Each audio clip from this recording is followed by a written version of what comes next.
দুইয়া মুচ্ছা দেন, লাগলে আর 2 টাকা নেন, দোয়া মনের ঠিকা। বেচা কিনার যা অবস্থা, এমনি হলে তো সমস্যা। ভালো আছেন ভাই? এই তো ভাই। কি অবস্থা ভাই? ভালো ভাই। ভাই আসসালামু আলাইকুম। ওয়ালাইকুম আসসালাম। ভাইয়া আপনি মার্কেটে আসছেন, আমাদের মার্কেটে, তাও আবার আমাদের দোকানের সামনে আপনি পা রাখছেন। ভাই কপাল, ভাই কপাল, আমার সেই লেভেলের একটা কপাল। ওই রুমান দেখ কি আইছে। আরে সোহাগ ভাই, আপনি এই গরিবের মার্কেটে ভাই কি মনে করে আইলেন? ভাই ভিতরে আহেন, ভাই ভিতরে আহেন, এই বাইরে ভিতরে ঢুকা, এদিকে আহেন ভাই, আহেন ভাই ভিতরে আন, ভাই তাড়াতাড়ি ভিতরে আসেন, বসেন ভাই বসেন।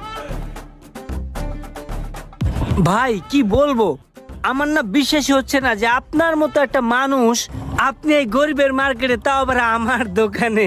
তা ভাই কি মনে করে আসলেন ভাইয়া? আসছিলাম, এই যে নতুন ফোন নিছি তো, এটার একটা কাবার লাগবে।